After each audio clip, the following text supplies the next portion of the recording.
everybody. What's going on? I am Jake Thomas. Welcome to another episode of Sick, Scared, and Stupid, a podcast where hopefully you will dwell and derive some things on being happy, healthy, and wealthy by not being sick, scared, and stupid.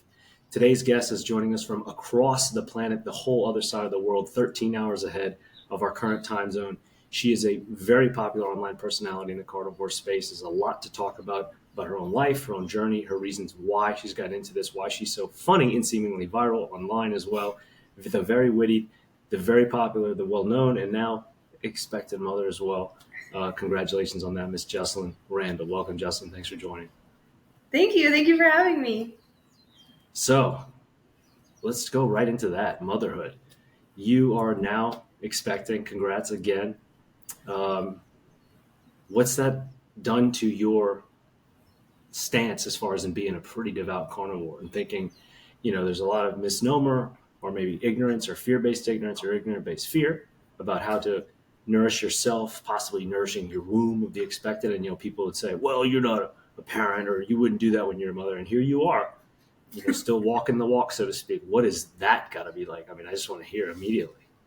Yeah, well, I knew that I would stay pretty mostly carnivore when I was pregnant. I felt like I probably would need even more meat and animal products now that I'm pregnant. But I did loosen up a little bit to where I use seasonings now and condiments and things like that. So I eat meat, just it has a little more flavor now instead of just salt. So I am still mostly carnivore, but I don't want to claim full carnivore because sauces and stuff aren't carnivore, like hot sauce and things like that. But I didn't even think about changing anything other than if I wanted flavor on my food, I was going to be more lenient with myself because I'm pregnant and I need to eat something. So I'd rather eat something that tastes good to me than not eat something at all, Yeah. Fair. It's good that you brought that up too about kind of, a lot of people have different definitions or, ideologies almost around what it means to be a vegan or a carnivore, or I'm a plant-based person or an animal-based person. What's Jessalyn Randle's definition of being a carnivore eater? So carnivore, I think the definition of carnivore is just meat, any meat, land or sea, and then animal products like eggs and dairy. So if it came from an animal, you can eat it. So that's the hard definition of carnivore. And then obviously people will be more lenient and have chocolate flavored protein powder and stuff like that, or hot sauce and condiments and things like that. And those aren't carnivore, but this isn't a religion to me. I'm not, I don't have to go get forgiveness for my sins. If I put some hot sauce on my food, I can do what I want. This is just a diet. So I don't take it too extreme. I don't take it too seriously. Most of what I am eating is meat and animal products, but if I want to put something on it, I will. Right now, before I was really strict and I was just doing salt. I didn't even use pepper. It was just salt and meat and animal products. But now I'm a little more lenient. Yeah. But I'm definitely not dogmatic about it or anything. And it doesn't bug me when people do that too. If they are claiming carnivore and they are using things that aren't carnivore, I don't really care. If they're encouraging people to eat more meat, I feel that's the main goal, is just getting people to be not afraid to eat red meat. And if they are going to eat more red meat and put some A1 on it, dude, let them put some A1 on it. Don't hound, just let it happen. Yeah. And then you can progress. If that's how you start, that's fine. Sorry. If that's how you start, it's fine. But you can definitely progress and learn more and change and adapt and stuff like that, because it's definitely an evolution thing. It's not, in my opinion, it's not a hard, you have to be carnivore, strict carnivore for the rest of your life, kind of like veganism and stuff. I definitely don't ascribe to that. Well put. Yeah, I agree to much of that, in the sense that it's not about being dogmatic or absolute, right? It's more about being conscious and empowered, not feeling imprisoned, but feeling conscious and empowered. Like, I'm choosing to do this. I believe in what it's doing for my health, physically, mentally, or otherwise. And that's, I think, the biggest first step. And you mentioned that yourself about just getting into eating more meat, becoming Yeah. more dominant, having that be the more dominant calorie. Yeah, you're not losing. The odds of you losing your fight with your health to A1 is very minimal. I mean, you'd have to be having a lot of A1 to be Yeah. that, being your big defender, big foe. So yeah, when it comes to getting in there and first getting your toes in the water, do whatever you got to do. I would say, like, obviously you can take it to that extreme or the hard sense, like you said, and go, all right, I'm diving in straight on, just animals, animal byproducts. Maybe it's only red meat and just salt. Like, hey, power to you, but sustainability is the key. And I think Yeah. that's what you're really trying to say with your words there, that, encouraging people to do something that's going to work for them and that's going to be able to work and repeat over time. Where did you start with this? Why did you start with this? Was it kind of a spur of the moment idea? Was it out of need, or, were you bored? Yeah, I was just bored. I was like, oh, I just want to piss off some vegans. No, I in 2019, the end of 2019. So I had been married for a few years and just depressed, struggling with my weight. I've always been struggling with my weight most of my life, and I had acne most of my life, and I had chronic Mm. constipation for most of my life. So for about 20 years of my life, I was going to the bathroom, like number two, once every couple weeks. Like I never had a Wow. normal bowel movement. It was awful, Wow. awful. And I dealt with that for a very long time. And then when I got married, and I had mood issues and emotional issues and stuff like that. And my poor husband stuck with me through all of that. And I thought, because I'd been to so many doctors and dermatologists and all of that, and nothing they ever told me worked, nothing they ever gave me worked. So I kind of developed a mistrust for doctors. So, and I felt like, oh, this is just the cards I've been dealt. I can't really change anything about my weight, my skin, my bowel movements and stuff like that. And but my husband is much smarter than me, thankfully, and he did some research and was trying to figure out what could help me. And he found the Sean Baker Joe Rogan podcast. He came across Yeah. it at the end Yeah. of 2019. Yeah. Yeah, and he was like, "Hey." He came up to me and he's like, this sounds like stuff that you can relate to. Just, I want you to listen to it with an open mind. If you want to do it, I'll do it with you, and then we can see like if it works or if it doesn't work. And January 2020 is when we both started on World Carnivore Month. And after that, I never really looked back. It was amazing for me. I lost 20 pounds in 1 month, which a lot of people say is unhealthy, but I didn't really try. I just started eating meat and animal products, and I lost that 20 pounds. So obviously my body didn't want it. And my skin started to clear up. I started having normal bowel movements for the first time since I was a child. And I loved it, and I stuck with it, and I did it for a few years, like 2 years before I even started posting on social media. So it wasn't like I was like, "Ooh, I'm going to do this and then get popular on social media." I did it and stuck with it for a couple of years, and then was like, you know what? I need to start sharing my story. And then kind of blew up from there. Not blew up, but got a little popular in the carnivore community. So yeah, it was my husband that showed me that podcast, and he totally is on board, totally does it, but he doesn't have any health issues or things like that. So he is not strict carnivore or anything. He basically does eat carnivore, but he'll every once in a while like eat a pizza or something like that. Like he doesn't Sure. have anything that's like motivating him to stick with it, but he totally supports it. God, that is awesome. God, y'all are great. That is fantastic. I mean, the support of solid partnership is a beautiful thing, and it's something that's a fleeting thing too. I think in this world, so that is awesome to hear as far as in support for each other like that. That's great. That alone, Yeah. and to hear the journey you've been on. I mean, 20 years. God, to not have to use the toilet like that for that amount of time, or between Not those, fun. frustration. Yeah.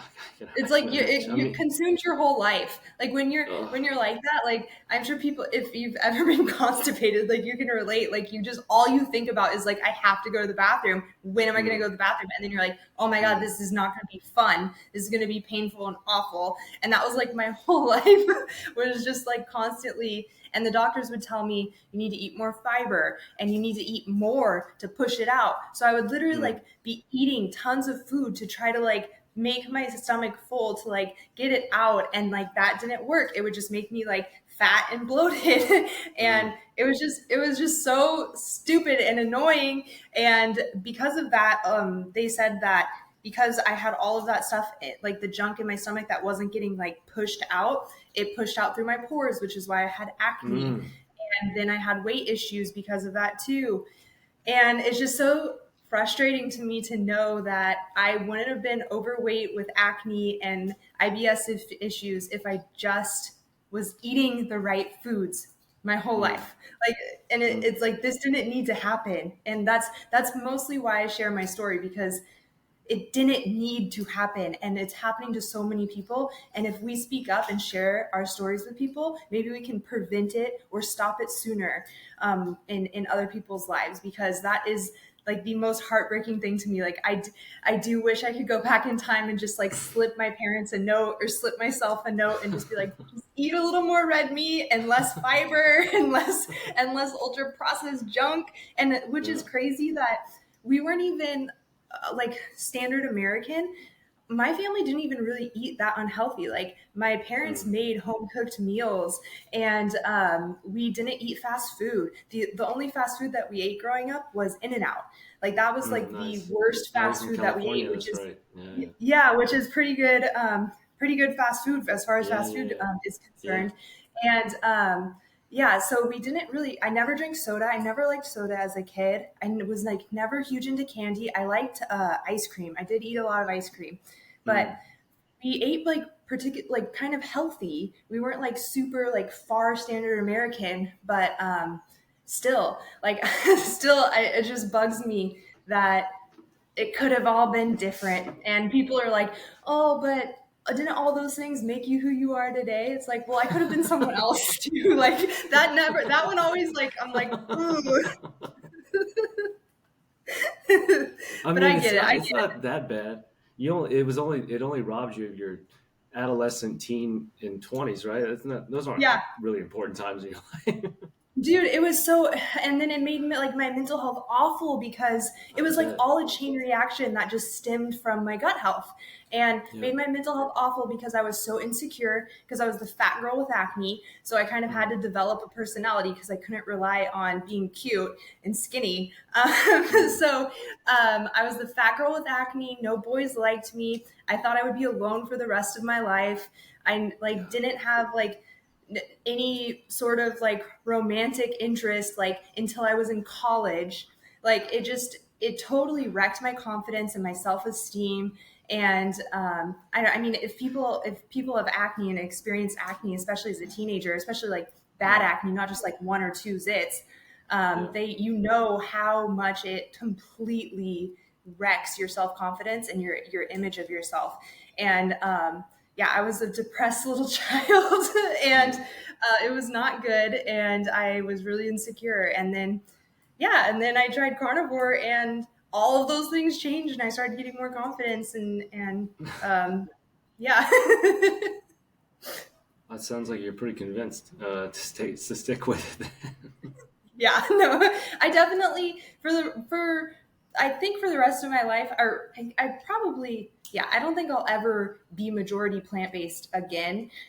Mm, Like, yeah, majority plant foods and stuff like that. When I say like majority, I was eating majority plants before that. People always think mm, I mean like vegetables and stuff, but most foods are like plant based foods. Like if you're mm-hmm. eating like bread, like that's a plant. If you're eating like Right. peanut butter or something, like those are plants that you're eating. Mm-hmm. So when I say like I was eating mostly plant foods, most of my diet was from plants instead of from meat and animal products. So I don't think I'll ever go back to that. But I'm not like opposed to eventually like adding in things that don't affect me and don't cause Mm. issues and stuff like that. Eventually, if I ever want to, I'm again, I'm not dogmatic about that stuff, but right now I'm definitely happy with just like I pretty much just eat like ground beef with a couple eggs in it like every day. It's like super simple. It's amazing to hear, the importance or prioritization you put on your health, your physical health, your mental health more than anything, like that you touched on, because obviously those issues cause such, self scrutiny and alter self esteem and just self confidence and just what kind of self image you have of yourself. Like you said, to not feel attractive, to have to adopt a different identity of the fat girl with acne, or to not have a dating or romantic life. To be robbed of those things or to feel robbed of those things. And then all of a sudden, maybe an ignorant observer goes, God, Justin, like you just eat, ground beef and eggs. Like that's got to be so boring. But meanwhile, you have Yeah. this resume of why, and Yeah. just having you iterate all that. It's like, God damn, like, yeah, I bet that ground beef and eggs is pretty darn good, like Yeah. considering everything else. Yeah, no, that is something that, because on the internet, when people will come across your stuff, they'll judge everything about you based on like that 30, like Oh, yeah. 6 to 30 second clip, Oh, and yeah. not take into account like your whole entire life before that. Oh, yeah. And that always like gets me when people are like, oh, well, you don't like your skin doesn't look that great. And it's like, bro, my skin looks great compared to what it looked like when I was 15, 16 years old. Like, I am Yeah. completely happy with how my skin looks right now. Like, I'm not saying it's perfect, but, and people do that where it's like, you don't have perfect skin. It's like, I love Yeah. my skin right now because I don't Yeah. know, like, compared to what it was, or I love my body now compared to what it was. I love, like, my life now compared to what it was and my mental Mm. health compared to what it was. Like I'm definitely not perfect by any means, but just if you take into account like where I've been and what I've been through, I think that it's significantly better and I'll take this over that any day. Oh, amazing.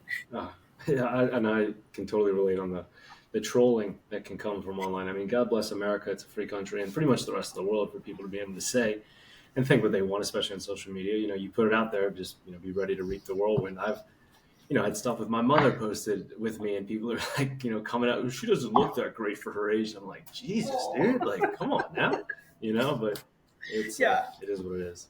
So Yeah, what, you definitely have talk to have thick skin, which I think my past life of what I went through prepared me for social media too. Of just because like I would get made fun of for my skin and my weight and stuff like that, Mm, and I was the baby in the family too. So mm, my siblings would pick on me and stuff. So like I definitely think that what I went through before prepared me for social media, and even my dad like was one of those dads that's like kind of like bullies you, but like in a dad way, you know? mm, So he kind of prepared me for like dealing with trolls and stuff like that to where I'm like, bro, if mm. you want to hurt my feelings, you're gonna have to try way harder than that. So I think that helped me a lot too. That's awesome. I was gonna go one direction, but let's go a different one. What Oh, can you say to someone else that's out there, that is going through something similar to what you've gone through or past similar to yours, be it with acne, weight issues, self esteem, anything like that. Especially a young girl that's out there listening to you. Like what would you say to her? You said you don't have the opportunity to go back yourself. If you could, you would. But and voicing this awareness and informing people, it's kind of what you were talking about before. Like what would you say? Like what would be something that I could take from you and be like, oh, that's a great point, Justin, like thanks, I'm really yeah. going through some shit right now, and that really helped. Yeah. Well, I would say if you're curious, just look into what I'm saying and what I'm doing. I have a lot of books that I've read that I recommend to people that I absolutely love that convinced me to stick with it. Which I think is the number one thing of doing research for yourself, not just Mm, listening to someone's story and going, yeah. "Oh, I'm going to do exactly what she says because it worked for her." Like doing research for yourself and deciding for yourself if it's something you want to do or not, I think is really important because if you try like something like carnivore, and it doesn't really work or some things start to go wrong or and things and stuff like that, you might give up. And it might be a really simple solution, like adding more fat to your diet or something like that, or removing dairy from your diet or something. And researching those things and knowing why and how and stuff is really important. So I would say just look into what I'm saying if you're interested. And if you're super interested, just give it a shot, like for 30 days and just see what could change and what would happen. And we all are different, and we all have different health issues. And if it worked for me, it doesn't necessarily mean it's going to work for you or anyone else. But I mean, when I tried it, my mindset was, well, I've tried so many other things. Nothing else has worked. What's wrong with me just trying one more thing and just seeing if it works? And that was basically my mindset. I was just like, kind of like, not hopeless, but I was kind of just like, not desperate. I don't know how to, so I was kind of just like, okay, Fuck it. let's just Like, why not? Yeah. Why not? Right? Why not? It's like, it can't get any worse. Like, so let's just try it, see what happens. If nothing happens, then I'll be in the same boat that I've been in for however many years. But if this works, that'll be amazing. And that was kind of my mindset of just like, screw it, let's do it. And it worked really well for me. And it has worked really well for a lot of people with a huge range of health issues, not just the things that I'm going through, but everyone in the carnivore community has such unique stories and such vastly different stories of how this way of eating has helped them so much. And that is super interesting to me. So even if you can't relate exactly to what I'm saying, like there probably is a carnivore story out there that you can relate to, because we are finding out more and more how connected chronic health issues and autoimmune issues and stuff are to diet.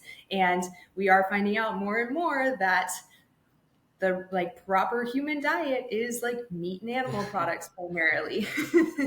Shout out to Ken Berry for that one. Yeah. Which that is a great way to put it. The proper human diet. It's like what humans were designed to eat, what we thrive on eating, what our body loves. We don't have to, doesn't have to convert it into anything else to use it. Like we can use everything that the meat and animal products have to offer, like almost everything. I don't know. It's probably not like 100% bioavailable, but like highly bioavailable. Pretty darn close. Yeah. So what, you talked about adding other things back in, maybe one day eventually. What, for a lot of people, there's a reluctance because they miss those things, or they miss things. They're emotionally connected or attached. Well, how long should I do this, Jessalyn? I mean, like, do I have to give this up forever? And I kind of look at it as, you look at the life that you've had before whatever that moment is of realization, or like, I need to do something, or the F it, why not? Let's try it. Screw it, let's do it. Just use your words. That was great.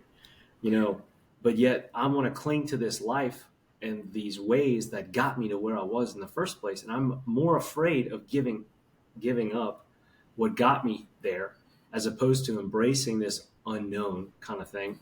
And I think it's just amazing that we hold on to, we are conditioned so deeply into these, ways of eating, of thinking, of just programmed, innate programming that we all are born with, especially in the modern world, in the Western world, whether it's through medicine that you kind of touched on, through media, friends, whatever. To give up those things, oh my God, like what could I do? How much has embracing what you've done been more plentiful to your happiness, as opposed to what you would maybe be missing per se in those other things? Yeah. I mean, it's obviously like it completely changed my life. So I don't miss a lot of what I used to consume and stuff like that. And I don't know, I think I kind of lucked out too, because I was never really like emotionally connected to food, and I don't have any sort of like food addiction or anything like that. So it was pretty easy for me. It was pretty easy for me to give up those things. And for about 10 years before I started carnivore, I was gluten-free too. So I'd already given up like bread, basically. I hadn't had bread for like 10 years. And I was never a huge like bread person anyway, even before that. But everything, once you go gluten free, you kind of realize like everything has wheat in it, even if you're not just eating a loaf of bread. So I don't know. I was kind of lucky, and I was never like that person where I was like, oh, I have to go to a family event, and it's just like there was a lot of food there and stuff, but my mindset was never like it's about the food. It was always like about spending time with people. Yeah, I don't know if I'm the best person to like talk about that, because I don't have like food addiction, and like I've never done like family stuff and cared about the food that was there. Even when I was a child, if at like Thanksgiving and Christmas and stuff, I would literally eat like just the sweet potatoes, and like that was like the only thing that was on my plate. So I've always kind of been a picky eater. So going from being a picky eater to just eating like 6 things like was pretty easy for me. But yeah, was that like kind of your question? I don't know if that Yeah, no, no. if I that mean, like the okay. what more so. I guess better question would have been: are you doing what makes you happy? Are you doing what you feel like you have to do? Yeah. No, I definitely am doing what makes me happy. I guess like, but like to be honest, like eating junk food like makes you happy in the moment, but like I Mm, think it's more of like makes you happy long term, mm, instead of just like short term happiness.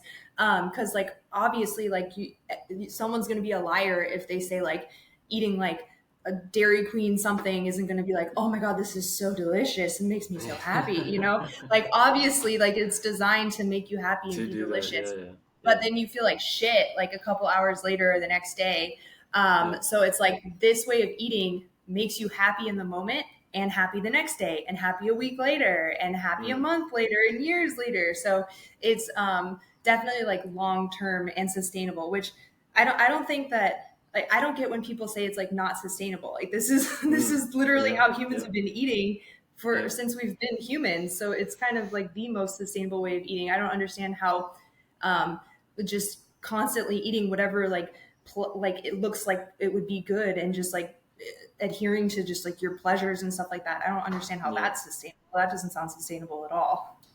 Yeah, I feel like people get very easily have the blinders put on to time, in the sense that 100 years ago, what things looked like on the shelves of the supermarkets or on the streets that were sold by vendors or the farmers markets were completely different than Yeah. today. Yeah.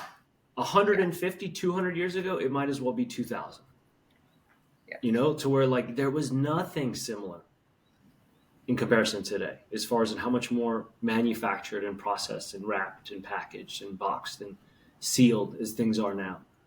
It was much more Yeah. fresh. Things were real. Things were, they were grown, cultivated, raised, etc. Just completely, because that was the utility. That was the way. That was the technology. That was the limit of what people were capable of doing. And that's just 200 years ago. It's a microcosm of time in comparison to our evolution, like you're talking about. But It's like yeah, four I people don't. ago. I mean, like, geez, and it's easy to forget that. I just think we're very short-sighted as a society, and that it's really attractive and trendy to see these nouveau things, and want to cling on to them because it's a movement, it's trendy, whatever, they make us feel better. But at the same time, it's what we see. I talk about it regularly in the sense that maybe there's an occasional good thing for you to consume by way of American media. Maybe occasional, sure, I'll say it. One out of 1,000, commercials or something like that. But if you want to radically improve your health, consume nothing, nothing as advertised by Yeah. anything on American Hmm. media. The Yeah. Super Bowl just recently is like anything that is being brought to your attention to eat or drink or consume. Don't do it. And Hmm. that's what our short-sightedness, it falls right there. So I don't know, maybe we're just too caught up in ourselves, or we're just blinded by what's going on, or maybe it's because it's working. This Yeah. psychological warfare. I don't know if we want to go down that rabbit hole, but clearly the mass marketing is working on us. So Yeah. what for you? Go ahead. Well, I was going to say it's just you have to remember that every single thing that you see is an advertisement for something, or every single thing you hear, someone's trying to sell you something. Like even us talking right now, like we're trying to convince people to eat more meat and things like that. Yeah, so it's like and I think it's funny when people get all like butthurt when you like advertise something on social media or something like that, and it's like literally your whole entire life is an advertisement for something, or like anywhere you go, there's ads everywhere, and it's your responsibility to understand that you're constantly like consuming like information, and you have the choice to like filter out what you choose to let influence you or what you choose to not let influence you. And I think a lot of people are just kind of blindly skating through life, letting all of these things like influence them, and they're not aware of it at all, and they're just like, oh, I see a cheeseburger. Oh, that looks good. I'm going to go get a cheeseburger. Instead of like consciously like making a decision like, oh, that's an ad to make Burger King money. I'm not going to go do that because I don't really need a cheeseburger. And I think most people are just lazy, and they just let whatever influences in, and they don't have that filter. And I think that having a filter and just understanding that everyone is always trying to sell you something, and you just have to be aware of that, and it's your choice of whether you're if they say something and you're like, wow, that is interesting, I'm gonna look into that, then go look into it. And if it's not, and if you try it and you enjoy it, if you try it and you enjoy it, then stick with it. Then what they did you a favor. But it's kind of ignorant to go through life and just not understand that you're constantly being like marketed to. And I think like when like realizing that like helped change my mindset a lot about a lot of things and influence in our culture today. Sounds like she's talking about sick, scared, and stupid, guys. I don't know. Could just be me.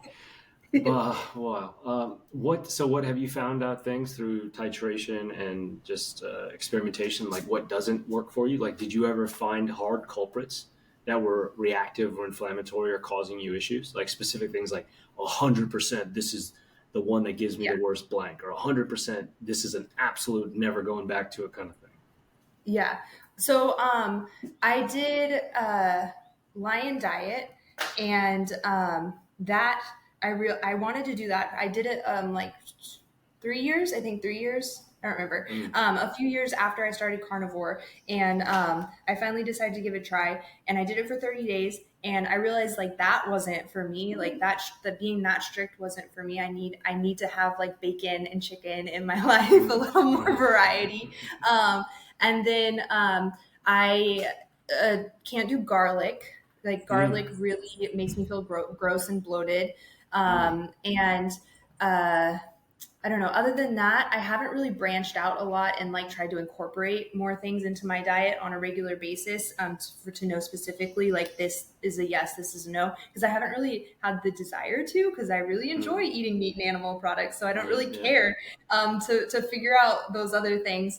And then within carnivore though, I found that like high fat, like super high fat, because naturally carnivore is a high fat diet, but like 80% fat is not for me. I started to just gain weight and I didn't enjoy it at all. So I thrive best around like 60-40. So I realized that. So yeah, I've done a little bit of experimenting, but mostly within like the meat and animal products sphere, not like incorporating plants back in. I haven't really done much of that because I don't really have a desire to, like I said. I bet. Well, okay, so 4 years, congrats on 4 years or 4.5 years now, January 2020. When did you start to feel the call of, I got to share this with other people. I got to share my results. I got to share my story. I got to get this message out here. What started that for you? Okay, so honestly, I didn't want to at all. I like didn't want to ever do social media. I thought it was so stupid.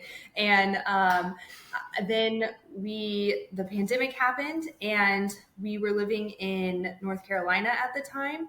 And my husband, he was going through the Q course, so he was really really busy, and I didn't have a job because when he first started the military, I was working and he was in the military. And when he would have a day off, I would be at work. When I would have a day off, he would be at work. And then he would be deployed for months at a time. And it just wasn't very good on our marriage. And eventually, No, really? yeah, eventually when he started making enough money, he was like, hey, like, if you want to quit your job, I can, like, we're making enough money that we don't need your paycheck. It's kind of just like extra income. And so he kind of encouraged me to quit his job, or to quit my job, and stay home so we could spend time together. When he was in the Q course and super busy, I was doing nothing. Like, I had no purpose. Like, we couldn't go out and do fun things anymore because he was studying and stuff like that. And so I started college. I went back to college, and then college, like, I did this one like gen ed course that kind of talked about like growth mindset versus fixed mindset, and kind of like getting over your fear that's holding you back and stuff like that. And that course actually kind of inspired me to start like posting on social media, because I was so scared that people would that I would tank and people would like judge me and it would be awful and all that stuff. And I was like, you know what, I'm going to do it. So I started posting about carnivore stuff on social media, and it kind of just like took off after that. So that was a very long story. That's cool though. That's awesome. Yeah. Man. Again, shout out to you guys for sticking together with each other. That's awesome through this. Yeah, no, my husband is amazing. Like, he is like the best person ever, and he makes me a better person. And I do not know where my life would be without him. Like, he is the best person ever. Beautiful. Pay attention, guys. Pay attention to that. And I had one of his boys on the show 2 weeks ago, or last week actually. So funny, small world. Geez, let's see. Yeah, I was right behind you then. I started in June of 2020 myself. You know, I'd finished competing as a vegan bodybuilder in 2019, and right after that, a friend of mine proposed to me the diet. He's like, you know, check out this interview with Sean Baker and Joe Rogan. Read this book. You know, listen to these podcasts. I'm like, yeah, dude, whatever. Like, okay, I get it. And sure enough, you know, like here we are 4 years later, and still sticking to it. That there's something there. You know, there's definitely something in it, in prioritizing feeling over pleasure. And not to say that good feelings are not pleasurable, because they definitely are. But you know, a big part of it for me, Jessalyn, and I'll field it to you on this, is that I feel that you know, what's the best diet debate will never be settled, because it pits pleasure against utility, or pleasure against purpose. Meaning, it's pretty undeniable how these things make you feel. It's pretty undeniable how they make me feel. But if I go, God, Jessalyn, you know what though? I love red wine, or I love pizza, but every time I drink red wine, I get a headache. Well, yeah. Jake, you don't really love red wine. Your emotional mind might. Your memory trying to recount, or like, you know, have another thing again might, but your body is clearly telling you it does not. No, but I love pizza. Yeah, but every time you eat pizza, you get bloated, you fart, you do not feel well, you don't smell well, you sweat, you can't sleep. You don't like pizza. Your body doesn't like pizza. You're trying to cling to these things emotionally. Have you had anything like that? I know you talked about not having, you know, issues in the past with food or something like that, but what about for someone who's pretty stuck on that? You know, is there a pleasure to be found in that happiness, as opposed to like, it's just pure utility? I know for you, it makes you pretty happy. Like, clearly you're smiling and you love talking about it, and your videos are very high vibe and in good energy. But for a lot of people, that's what I think is the big hurdle, is trying to, you know, not say, well, it's not just that, or like, it can't just be meat, or it can't, but I think it's because we're stuck in that pleasure centric sense where we prioritize pleasure over purpose or utility. What do you think about that? Yeah, exactly. Well, I think that you have to make that choice for yourself. And I'm a huge believer in, like, you can't save everyone. And if I share my story, someone might listen to it and give it a shot, and it might change their life. It might not. And that's how the cookie crumbles, you know, like, and I'm not trying to save everyone. I'm not trying to convince everyone to do what I do, but I am going to share my story. So I think that it has to be a personal choice for everyone, of if you are willing to give those things up. And if you're not, then hey, enjoy smelling weird and being bloated and having a headache and living your life like that. Like that is absolutely your choice, and that has nothing to do with me. But like if you are tired of living like that and feeling that way and kind of just fed up with all these health issues that are completely they do not need to be happening, and they are reversible. If you're tired of living like that, then make that decision for yourself and figure it out, change your mindset, do what you need to do to get over that. I think that in society today, like we baby people a lot, and even in the carnivore community, like a lot of people have to have their hands held through every single step. And it's like, you're an adult, this diet is very clear. You eat meat and animal products. That I don't know why there's confusion around that. It's meat and animal products, any meat, land, or sea. You don't need someone to hold your hand through it. You're an adult. You can figure it out.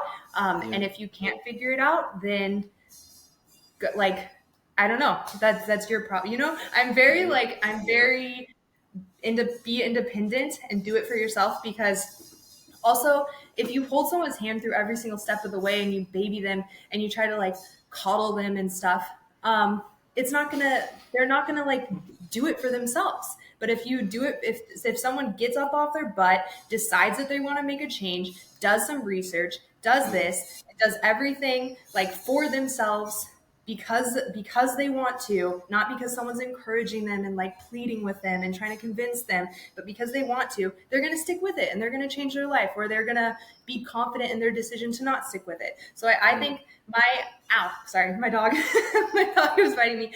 I think it's more important in my head to let people be independent than to try to like beg them to think like me or do what I'm doing or something like that. I don't know if that answered your question too. I'm sorry. I tell you what, it's telling me that baby's going to be a freaking Spartan. That's for sure. I mean, between the like, SF father and you, the lioness, and what she's getting fed, like, look out, world. This kid's going to come out hot. Yeah, like Megamind. Have you seen Megamind where he's like, I was 4 months old and still living at home. That's going to be my child. God, that's cool. That's cool. Yeah, no, I grew up being like very independent, and my parents instilled that in me, and I'm very much like that. It bugs me a lot. When like, obviously, like I love my husband and I love his support, and like I have that partnership and stuff. Like I'm not like that independent to where I am in that, like,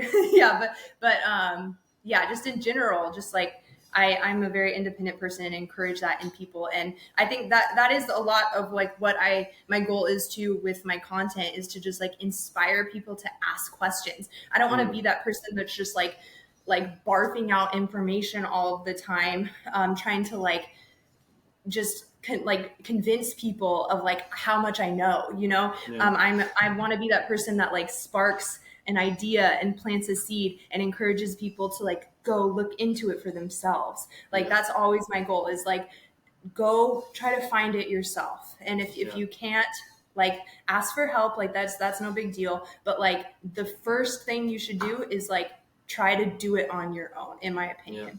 And I know, but like I do that. I know that not everyone can do that. And there are some like exceptions to that, with like serious food addiction and stuff, where you need like those communities and that help and stuff like that. But if you don't have those things, stop being lazy and just like put up or shut up and just deal with your health issues if you don't want to make a change, you know? Freaking get some. Love it. Yeah. Can you tell I'm like a military wife? No, not at all. Not at all. I mean, if you start throwing up knife hands, you know, then I'm really going to be like, oh yeah, this is it's getting me fired up for sure. Roger that. Perfect. Are you tracking? We're tracking? Good. There we go. We're tracking, right? Yeah, you know, I think a lot of it, you talk about people's clinginess or, you know, it's real funny to see so many adults to have amnesia all of a sudden, or inability to function or operate. It's because they don't want to. Yeah. That's my theory / it's the truth. You know, people don't want to believe. Jessalyn, I've tried everything. I've gone to every person. I've listened to every blah, blah, blah. I've watched every video. I've tried every medication, da, da, da. Well, have you tried? just eating meat. Oh, I'm not going to do that. Well, then you haven't tried everything. Yeah. Then I can't Don't help say you. you have. Yeah. Yeah. And if you're not willing to, then guess what? It's not that bad. Hey, Yeah. that's okay. But when it's Yeah. bad enough, you'll do whatever it takes, man. Yeah. It doesn't That's like matter. me and my husband. Yeah. Yeah, That's like you'll me. do whatever it takes. He knows Yeah, I that was for willing to sure. just give it a try. Yeah, and he goes back to like eating like not good food because he doesn't have those health issues. So Yeah. like I said before, like he's not super motivated to stick with it. Whereas I never want to go back to how I was living before. So I will never go back to eating primarily plant based ever again, like plant foods. It's it's a crisis of identity through conditioning because we are so attached to food because everything about our lives has to deal with eating. Because we live to eat as modern humans. We do not eat to live, we live to eat. Hey, guys, we're going on a trip. Everybody meet at my place. We're flying out in the morning. I'll have snacks waiting for us for when we meet. There'll be a coffee. We'll stop for coffee on the way to the airport. We'll get to the airport, get in the lounge, eat some more food. We're going to eat on the flight because it's transatlantic. We're going to land. Hey, anybody need coffee or snacks before we get in the Uber on the way to the hotel? We get to the hotel. We drop our luggage. We're going to drink downstairs. Then we go out to dinner. Then we're going to go out for food after that. Then maybe get a nightcap once we get back to we haven't even had a moment to breathe and be just present and aware in time and space. Everything's been about where's the next meal, where's the next drink, where's the next moment to consume. And so that's what I see is the fabric that is, under attack, and people feel that. They feel like, don't come after that thing.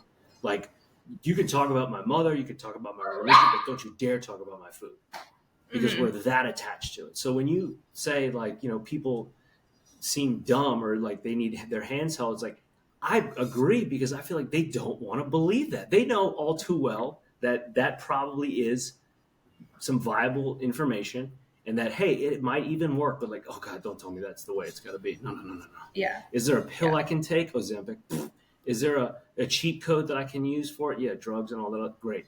But the real way to do it is what people do not want to do because it attacks that thing that is so close and endearing to us because it's all we do because we live to eat rather than eat to live.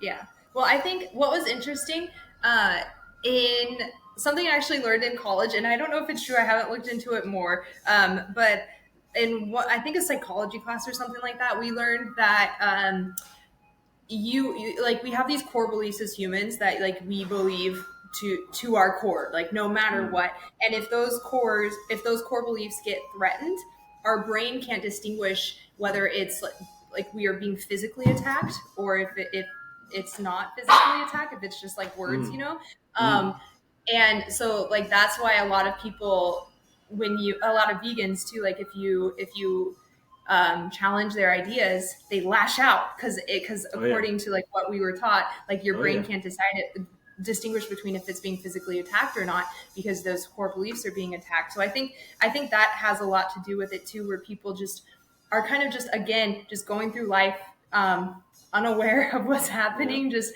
unconscious to what's happening, just going with the flow of their feelings and not making logical decisions, just emotional decisions all of the time. And when you threaten food like that, because I agree with you that we are eating what would you say? Sorry, we're eating to live, not living. Living to eat. Yeah. Yeah. So because we're doing that when you do say hey, maybe you should try something else, then I think that people can't distinguish, or their brains that just emotionally can't handle that. And some people can, and some people can't. And I think the people, a lot of people in the carnivore community have very similar mindsets, to where the most successful people in the carnivore community, in my opinion, from what I've seen, is the people who are independent and do their own research and look into it on their own and make these decisions on their own.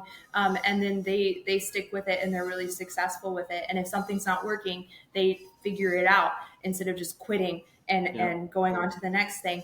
And I've noticed that in the carnivore community that everyone who I've talked to who is who's stuck with it and is successful, like they're, like you said too, like you read books and stuff like that. Like you did your own research, you looked into it on your own. You didn't just listen to some random chick on social media saying she ate meat and it cleared her skin. Like you looked into it more than that, you know? And I think that that's like the key that people are kind of missing. And I don't know if it's laziness or ignorance or what, but I don't know if, and the interesting thing that's kind of like a constant in life is that like the truth, you can question it and you can dig, and no matter what, the truth is going to be the truth. So if you believe in veganism, then like look, or if you want to try veganism, like look into it, do the research, like scrutinize it, try to like figure out if it's wrong or if it's right. And you'll probably quickly find out that there's some like discrepancies there.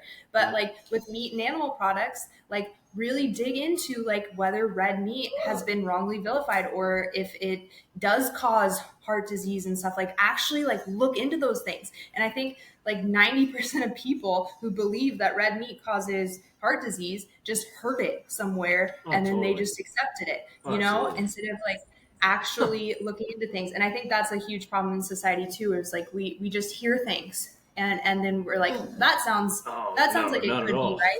Yeah. So again, I just like go back to just like put some work in and decide for yourself, and then you'll be more confident that way too. Like if you do research and decide like carnivore is something that you want to try, or animal based or something like that, then when people question you and try to pick apart like, oh, you're going to die of cancer, you're going to get gout and all these things, you can be like, well, no, I actually am not. And you're going to feel confident in your decision. Whereas if you don't do any research and someone's like, well, did you know that you're going to get kidney stones? And it's like, you're like, oh no, I'm going to get kidney stones? Oh, I didn't know that. Maybe I should start eating more spinach, you know? so like doing the research definitely like helps like just like being confident in your decisions too. So I'm sorry. I feel like I keep going on like rabbit trails. No, this is good. This is great. I mean, you're touching on the bumper sticker lawyers that we live amongst, you know. I was on Serena Carnivore's podcast a couple of weeks ago, a mutual friend of ours, and she said something that I hadn't heard it yet, or I guess I hadn't thought of it. But she's like, you know, I can't believe how much grief or criticism I get from people for doing this, as far as in they're offended or they antagonize me or they just come at me out of nowhere aggressively, you know, with opinions and this and that, or demonization. And I was like, yeah, wow, it's really true. You know, as a Marine, as a vegan, as a whatever identity I've had at whatever point in my life that might have been, you know, displeasing to some people or, you know, polarizing or whatever, never has it been as nearly antagonizing or chastising than this, because now I am automatically a extremely red-blooded Republican, gun-toting, you know, chauvinistic American ignoramus male. That it doesn't help that you're a white male. totally. But it's like the extreme of all that, you know, like has no conservation bone in his body or care about environmental, you know, consciousness, et cetera, et cetera. I'm just like, damn, dude, like it was better being called a baby killer than being this. And that's what, you know, kind of you touched on, like, man, it's a hard identity line for people to accept, I think. But if you're willing to trust your feelings, and that's what I say, is that the mind is going to argue with things. The modern ears and eyes are going to see and hear things that they want to believe to be true, but the feelings are going to be irrefutable. And I tell people to let the feeling be the understanding, meaning, like, again, no matter what you think you like about pizza, or no matter what you hear from the critics over there, like, okay, hear them, but you don't have to listen. You can hear, you can consider, you can process, but that does not mean that is the law. What are your feelings telling you? Like, I don't know, medical science is saying I shouldn't do this, but my acne cleared up. So science, culture, my freaking parents, my best friends in the world, all of a sudden are, hey, Jake, I'm really concerned about you. You know, you might die on us, man. I'm like, hey, dude, you know, like, I don't take antidepressants. Hey, man, you know, like, I kick drugs. Hey, you know, like, I kick booze. Like, you liked me more when I was a drug addict and an alcoholic and an abuser of every other thing. But now that I'm doing this, all of a sudden the microscope is on me for being wrong, or like you're worried or concerned. Whoa, what world do we live in? But you hit the nail on the head about do your research, stay informed, stay ahead of that so you don't look stupid when that spotlight gets cast on you. I'm going to ask you one more thing, because it's the most common question that I get asked. Even though the majority of my clients are women. Sorry. Stand by. Do you hear that? We've got flight ops going on. Living in Okinawa, man. We've got flight ops going on. Kadena AFB for everybody that's tuning in out there. We got It's so loud. It is so loud. It's so. Do you know that the U.S. government pays the Okinawan people around here because it's like that? I do. Yeah. I do know that. Every single day. I'm so sorry. This is too good. It's too good. So, funny. Yeah, funny aside, Jessalyn is in Okinawa right now. I've been there on deployment myself. So when we were scheduling this interview and she was like, yeah, I'm actually in Okinawa. I was like, no way, this is too funny. Because I work with somebody that's from the Philippines and I was there before also. So the world has kind of come full circle again now, except the last time I was doing this from Okinawa, I was there and it was via Yahoo Messenger with voice because Skype had just come out. And we all had external and third-party webcams, but this is a lot different. But to hear the Jets is pretty cool. I just brought it home. Yeah. Question is, for women, what do you tell women specifically as a woman, as an expectant mother, as someone who's come from where you've come from to get to where you are now? Because that's where I hear the most fear. That's where I see and aware of the most reluctance. Again, even though the majority of my clients are female, still I hear the most worry and concern from my hormones. I'm premenopausal, I'm pre- and postnatal, I'm postmenopausal. Like, what is this going to do to my cycle? What is this going to do to me? Mm-hmm. What do you say to them? Yeah, well, I mean, I'm not a doctor, obviously, I'm just a girl who tried it. Yeah, and it's working really well. But I mean, women, like, we're more emotional, just in general. We're more emotional beings, so we just usually tend to like make decisions with our emotions more instead of logically. And I think that a lot of women get caught up in that, and I think that a lot of women have been conditioned to believe that meat, especially red meat, is like manly and like a man thing, and vegetables and fruit and like lighter things like salads are female and stuff. And since you're a child, like you're kind of conditioned to believe that as a female, that like you eat salads with white meat chicken. And that was how I lived most of my life too, of just eating tons of fruits and vegetables and salads. And I didn't ever really eat a lot of red meat growing up. And so I think just if you're interested in it, like you just have to kind of change your mindset around it and understand that like this food is for humans. It's not for men or for women. It's for humans. And there's also like tons and tons of interviews and stuff of women who have hormonal issues and PCOS and haven't had their periods in years, and then their periods come back, and or just like they look like emaciatingly thin because they have like all these autoimmune issues, and then like with carnivore they look healthy again, or the reverse of like just being overweight and having like thyroid issues, and then like this helping them lose weight and stuff. So like if women are like concerned and not really willing to jump into it, like it's the same answer for everything is like look into it more, like dig a little deeper and like listen to some more interviews and find people that you can relate to. And if what they're saying kind of sparks something in you as something of interest, then like give it a try. Like if you that's like if people want to try veganism, like go try it and see if it works for you. If you want to try this, try it and see if it works for you. Like your life is in your hands, and all people can do really is like share their experience and share their stories and stuff with you. And then you have to decide whether you believe them and if you want to try it, or whether you think they're crazy and they're going to die of heart disease or something.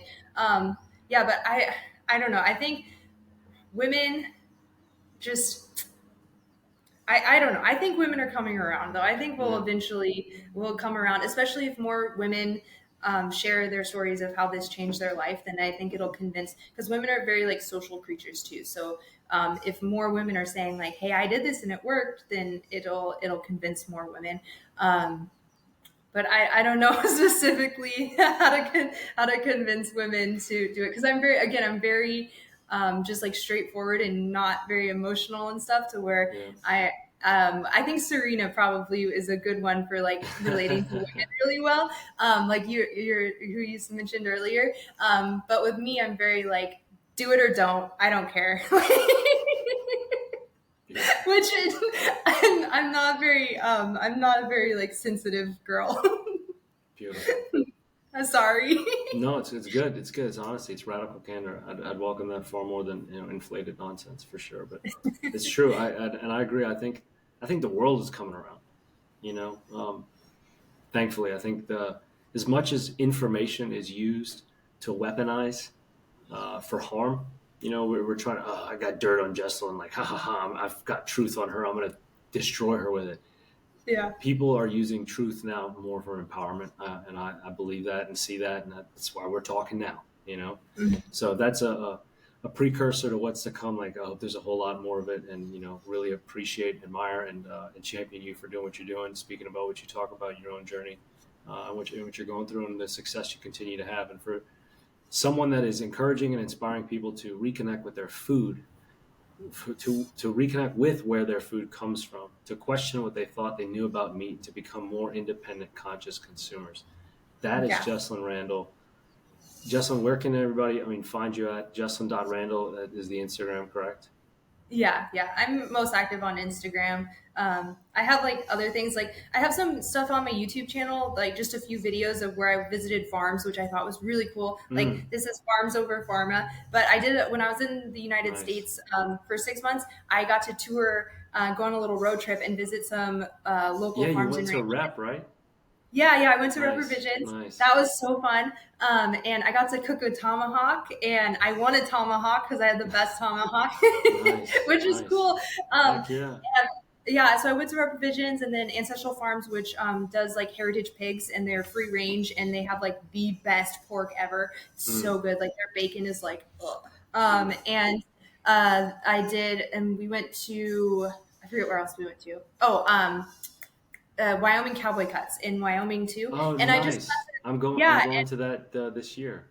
Oh, cool. To judge at it. Yeah. Yeah, he's amazing. He's so cool. Their family's amazing. And then we went to one in Colorado too. Oh no, I forgot the name. But I have those on my YouTube video where I like go and interview them and kind of show me. So those are really fun, because a lot of times, especially today, ranchers and farmers and stuff kind of get like vilified, and it's kind of like, people kind of like paint them as like these just like murderers and stuff. And if you ever actually go and like tour you and question and get to know them and stuff, you realize how much they love their animals, like, and how much they respect their animals and the land, and how they're really trying to do like what's best for that animal. And obviously like that animal is going to be our food. Like there's like, that is just a fact of life, and you can't get around that. I'm not going to like tiptoe around that. Like those animals are going to be food. We are going to eat them, but they still like love them and treat them with so much respect. And it doesn't make any sense that farmers and ranchers would like be abusing their animals, and because that's their product, so that they want their product to be like the best that it can be. So I really enjoyed doing that and getting to know them, and just like inspiring more people to like reach out to their local rancher and farmer and stuff like that, and just ask them questions and things, because I think we're missing that a lot, where we just go to the grocery store and the meat we get is kind of just like faceless, nameless and stuff like that. And you're not really connected to it at all. And I think that just reestablishing that connection would change a lot of things, I think, for people, and just a lot of people's perspective on food too. And just, you appreciate your meal a lot more.